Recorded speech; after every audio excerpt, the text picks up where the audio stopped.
Assalamualaikum warahmatullahi wabarakatuh. Perkenalkan, saya Jeffrey dari Berkah Konsultan. Keberadaan kami adalah bagaimana kami bisa berkontribusi untuk membangun negeri yang kita cintai ini. Pada pertemuan yang berbahagia ini, saya ingin menyampaikan, ingin sharing kepada Anda semuanya terkait dengan bagaimana kita melihat peluang yang ada, di mana dari waktu ke waktu, from time to time, kita senantiasa harus berubah. Ya, jadi tinggal bagaimana menyikapi perubahan tersebut sehingga bisa menjadi output yang bermanfaat bagi kita semua. Pada kajian pertama ini kita akan membahas apa itu manajemen perubahan. Manajemen perubahan tidak lepas dari bagaimana kita bisa mengelola perubahan tersebut supaya menimbulkan efek yang diinginkan. Ya, jadi dalam hal ini kita memerlukan suatu analisis yang dimana analisis tersebut kita sebut sebagai analisis sistem, di mana setiap sistem ini mempunyai tujuan. Ya, jadi ketika kita hidup ini kita mempunyai tujuan, sebagaimana di dalam Quran surat Az-Zariyat, Allah menciptakan kita ini adalah untuk beribadah kepada Allah Subhanahu wa Ta'ala. Mari kita lihat bahwa suatu sistem ini merupakan, kalau kita misalkan ya, di sini sistem ini terdiri dari keterkaitan antara subsistem, di mana subsistem sendiri dihubungkan melalui link. Nah, jadi bagaimana kita bisa menyikapi perubahan? Ini ibaratnya adalah suatu sel, di mana sel itu selalu bervibrasi, selalu dalam tubuh kita ya, selalu melakukan reproduksi untuk mempertahankan eksistensi kehidupan kita. Karena kita juga awalnya dari satu sel yang membelah ya, jadi sebagaimana itu ajar khusus ya, jadi ilmu biologi. Tetapi pada intinya setiap sesuatu yang hidup ini kita tidak terlepas dari kajian suatu sistem. Nah, jadi ketika kita menghadapi bagaimana kita menyikapi kehidupan yang dinamis, maka kita memerlukan prioritas-prioritas. Jadi kita tidak mungkin kita mempunyai need atau mempunyai keinginan itu tidak mungkin kita laksanakan dalam waktu bersamaan. Tetapi kita harus yang namanya kita harus priority ya. Kita harus istilahnya bisa memilah dan memilih prioritas apa yang harus kita lakukan. Jadi tidak mungkin kita punya keinginan atau kebutuhan dilaksanakan secara beriringan, tetapi kita harus memprioritaskan hal apa saja yang perlu kita lakukan. Dimana di sini ada tiga sebetulnya dalam bagaimana kita menyikapi perubahan yang ada. Yang pertama cukup dengan tiga pertanyaan sederhana adalah, yang pertama adalah yang namanya what to change. Ya,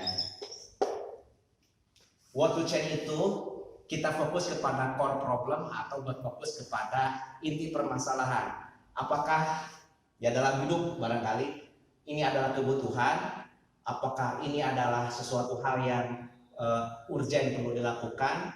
Nah, ini berorientasi kepada what to change. Jadi what to change ini berorientasi kepada core problem. Jadi di sini dalam kehidupan kita ini kita ingin achieve goal. Tetapi dalam bagaimana kita menggapai goal tersebut, kita senantiasa ya dalam secara ilmiah, secara alamiah kita dihadapkan kepada beberapa kendala. Nah, kendala tersebut kita harus sikapi untuk kebangkitan kita. Jadi jangan sampai kita diuji ya. Hidup itu adalah ujian sebetulnya. Ketika kita menghadapi sesuatu yang menyebabkan kita dua pilihan sebetulnya, terpuruk atau bangkit. Nah, ini kita harus dengan belajar manajemen perubahan ini kita harus bangkit, di mana kita harus bisa maintain atau mempersiapkan atau prepare agar kita bisa bangkit. Karena sesuatu sukses itu harus mempunyai regulator bangkit dalam diri kita ya, di mana kita harus melangkah, pasti harus mempunyai basic di mana kita perlu memposisikan diri secara tepat. Nah, dalam ini kita perlukan what to change. Yang kedua adalah what to change to. Nah, perubahan ini adalah kita harus mengupayakan hal-hal apa saja yang perlu kita lakukan dengan melakukan injection atau upaya-upaya yang tepat, di mana kita harus bisa menyikapi segala bentuk obstacle atau bentuk hal-hal yang bisa menyebabkan sesuatu ini membatasi dalam hal menggapai goal kita. Ini kita harus bisa memetakan kita ini ingin mencapai goal tersebut, upaya-upaya apa saja yang harus kita lakukan. Nah, misalkan gini contoh sederhananya, saya ini ingin ke Bandung. Nah, kalau kita ini berpikirnya berdasarkan hal-hal yang berkaitan dengan kendala-kendala, ya kita nggak akan sampai kepada tujuan kita. Tetapi bagaimana kita mengelola agar kita bisa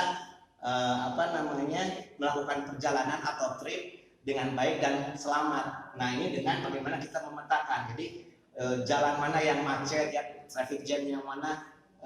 Jadi ketika kita melakukan perjalanan pun tepat gitu kan. Jadi bisa sampai kepada tujuan apabila kita punya appointment jam sekian kita harus ketemu. Nah, ini juga harus bisa memetakan atau mapping out berdasarkan beberapa alternatif yang bisa kita upayakan melalui what to change. Jadi what to change itu adalah drive into goal. Jadi mau dirubah seperti apa keinginan kita itu. Jadi ketika kita memerlukan ada akar permasalahan itu kita create menjadi suatu hal peluang itu adalah ada di what to change. Dan kita juga melihat prioritas juga di sini ya.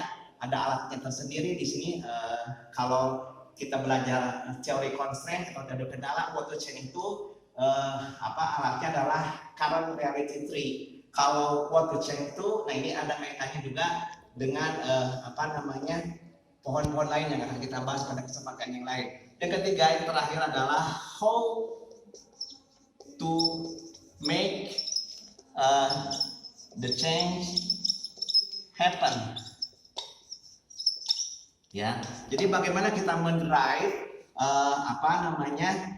sesuatu agar goal ini bisa kita capai, ya, dengan bagaimana kita memilah-milah, terus juga kita memetakan perjalanan, ya, kita memilah-milah, memetakan perjalanan dan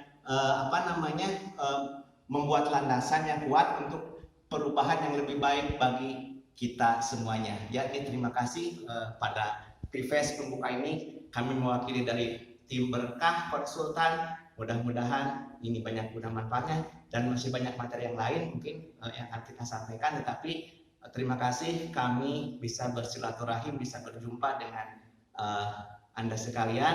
Mudah-mudahan berkah. Assalamualaikum warahmatullahi wabarakatuh.